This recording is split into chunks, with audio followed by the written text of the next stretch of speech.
सकलं त्रिकालविषयं सालोकमालोकितं साक्षात् सभी लोग बैठ जाएं अभी। करतले रेखात्रयं सागुले रागद्वेष भयामयान्तकजरा लोलत्तुलोभादयो नालं यत्पदलङ्घनाय समः देवो मया वन्द्यते।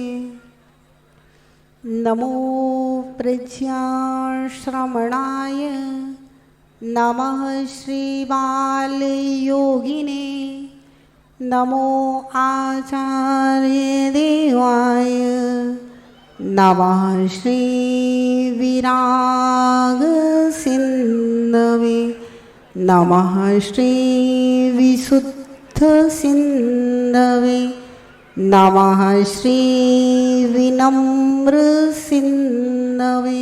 जब बोले अनंतानंत पंच परमेष्ठी भगवान ने की देवादिदेव एक जनट से चिंतामणि पार्श्वनाथ भगवान ने की अंतिम तीर्थेश वर्तमान शासन नायक भगवान महावीर स्वामी की परम पूज्य गणाचार्य गुरुदेव श्री 108 विराग सागर जी महाराज की परम पूज्य श्रमणाचार्य गुरुदेव श्री 108 विशुद्ध सागर जी महाराज की परम पूज्य उच्चारणाचार्य आचार्य गुरुदेव श्री 108 विनम्र सागर जी महाराज की अहिंसा परमो धर्म की। बोली आज का विभा श्री माता जी की जयकारा गुरुदेव का। भव्यात्माओं, समय से पहले और भाग्य से ज्यादा किसी को कुछ नहीं मिलता। समय से पहले और भाग्य से ज्यादा किसी को कुछ नहीं मिलता, लेकिन अगर गुरु की कृपा हो जाए तो समय से पहले और भाग्य से बहुत ज्यादा और बहुत कुछ मिल जाया करता है।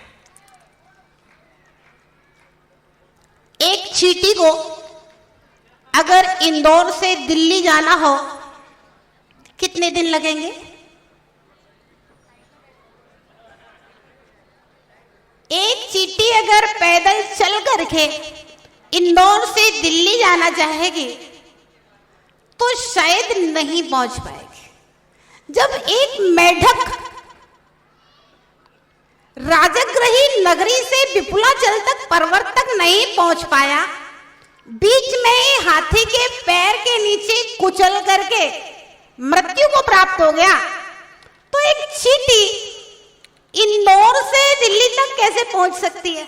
इतनी सारे 6 लाइन 4 लाइन इतने ट्रैफिक में कहां से पहुंच पाएगी बेचारी चींटी? लेकिन अगर वही चींटी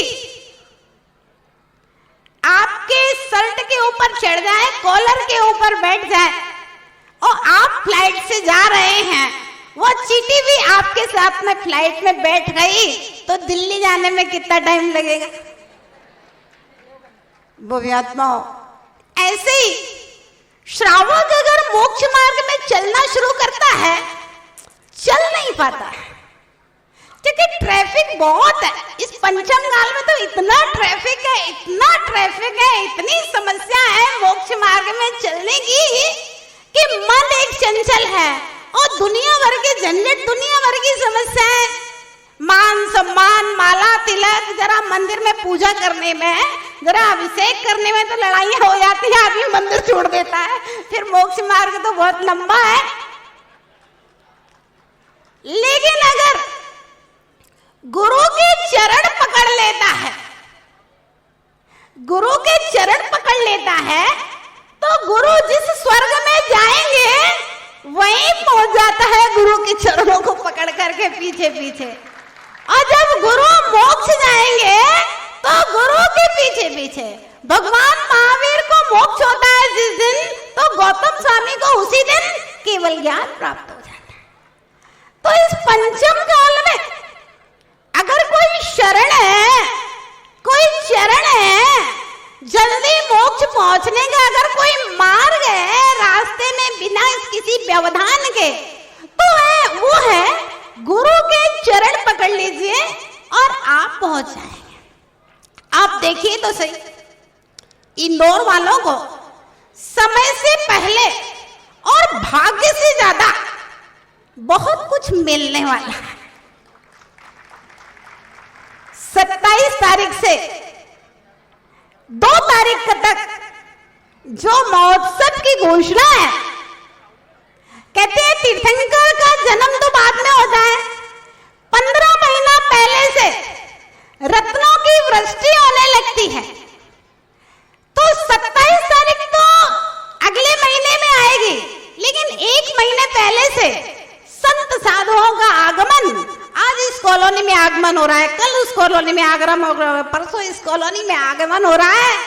संत साधुओं का आगमन निरंतर। और इंदौर तो ऐसे भी धर्मप्राण नगरी है, और मेरा विजयनगर से थोड़ा सा पुराना रिश्ता है। सन 2014 में विजयनगर की कमेटी मेरे पास कोटा में श्रीफल लेकर के गई थी चतुर्मास के लिए, और मेरा आना भी निश्चित हो गया था, लेकिन स्वास्थ्य के व्यवधान और गर्मी के मौसम के कारण रुक गए। फिर सन 2016 में भोपाल हम लोगों का चतुर्मास हुआ था, जिस समय आचार्य विद्यासागर जी महाराज का भोपाल वर्षा योग हुआ था। उसी समय उस समय भी विजयनगर के लोग हर संडे को वर्षा योग के लिए जाते थे। श्रीमान धर्मेंद्र जी, श्रीमान राजेंद्र जी, कोषाध्यक्ष और अध्यक्ष जो विजयनगर के हैं, और हम लोगों का बिल्कुल बिहार ही हो गया था, लाल घाटी तक बिहार करके आ गए थे, लेकिन समय नहीं आया था। तो लाल घाटी से ही हमारी विनेशी माता का स्वास्थ्य खराब हो गया, तो हम लोग लाल घाटी से वापस नेहरू नगर वापस चले गए थे। फिर एक बार हम लोग जब गोमटेश्वर जा रहे थे, तब कहा इंदौर होते हुए निकल जाए, आष्ट्रा से निकले थे खंडवा के लिए, तब कहा महोत्सव में नहीं पहुंच पाएंगे, लेट हो जाएंगे। फिर एक बार हम लोग गिरनार से कोटा जा रहे थे, तब कहा कि इंदौर होते हुए निकल जाए। फिर कहा वहां भी एक महोत्सव था कोटा में, तो बोले महोत्सव में नहीं पहुंच पाएंगे, लेट हो जाएंगे। मतलब 4 बार प्रयास किए, लेकिन इंदौर की धरती पर पदार्पण हुआ ही नहीं। लेकिन 5वीं बार ये विजयनगर वालों ने कोई प्रयास नहीं किया।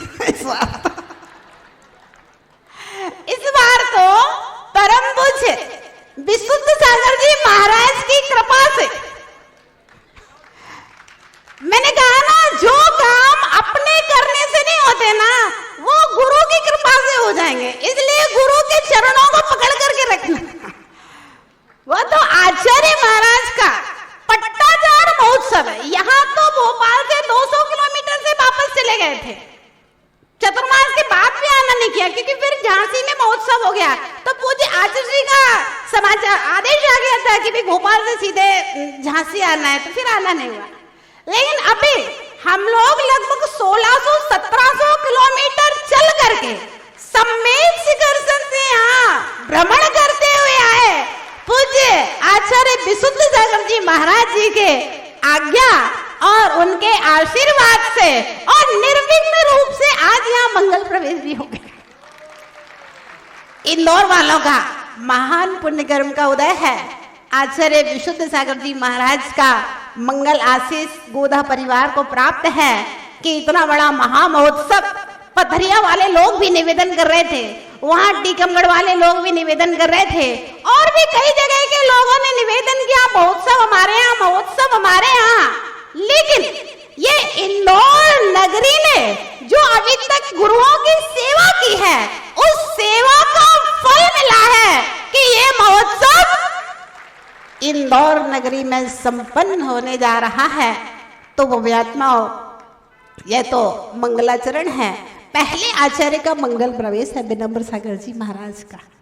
आचार्य विनम्र सागर जी महाराज जो मेरे इस मोक्ष मार्ग में आने की प्रेरणा अगर मुझे अपने जीवन में किसी से मिली थी, मेरे वैराग्य की शिक्षा देने वाला अगर कोई प्रथम गुरु था तो आचार्य विनम्र सागर जी महाराज थे, जो भिंड में हलवाई खाने में जब ये ब्रह्मचारी थे तब ये डेली शाम को पाठशाला पढ़ाने के लिए आते थे, और उसी पाठशाला की प्रेरणा से, इनकी शिक्षाओं की प्रेरणा से हम आचार्य महाराज के साथ में ही आचार्य विराग सागर जी महाराज जी के संग में आ गए थे। तो ये ऐसा संयोग था कि आचार्य विनम्र सागर जी महाराज की आगवानी करने का और इनके दर्शन करने का संयोग भी था। और इंदौर में मंगल प्रवेश का संयोग था। और विनम्र सागर जी महाराज को आप जानते हैं, जिनको उच्चारणाचार्य कहा जाता है। सिद्धांत की बात हो, व्याकरण की बात हो, न्याय की बात हो, हिंदी, इंग्लिश, उर्दू, प्राकृत, संस्कृत, कोई भी भाषाओं की बात हो तो ज्ञान में आप अव्वल हैं। और भक्तामर शिविर और पूजन शिविर की एक अपनी विशिष्ट पहचान है इनकी कविताएं, इनकी गजलें, इनका एक अपना एक ऑरा है कि जहाँ बैठते हैं बस वहीं भीड़ अपने आप आ जाया करती है, जैसे चींटी के पास शक्कर आ जाया करती है। ऐसे ही आचार्य विनम्र सागर जी महाराज का जो गला है, अभी तो आपने आवाज नहीं सुनी, केवल चेहरा देखा है, चेहरे पे मत जाओ। आवाज जब सुनेंगे, प्रवचन बोलेंगे, तब आपको मालूम चलेगा कि आचार्य विनम्र सागर जी महाराज क्या है। अभी तक टीवियों में और मोबाइल चैनल पे सुना है, साक्षात जब इंदौर के लोग सुनेंगे तो पता चलेगा महाराज श्री क्या है। समय, चूंकि आप सब महाराज श्री को सुनने के लिए आए हैं और समय अपनी गति से बहुत आगे चल रहा है, फिर और बातें करेंगे। पूज्य महाराज श्री के चरणों में मेरा सिद्ध शुद्ध आचार्य भक्ति पूर्वक बहुत बहुत अनंतों बार नमोस्तु है। हे भगवान, अपना आशीर्वाद, अपनी कृपा हमारे ऊपर सदा बनाए रखें और सदा हमें अपने जीवन में आगे बढ़ने के लिए मार्गदर्शन देते रहें। जय बोलिए आचार्य भगवान विनम्र सागर जी महाराज की जय।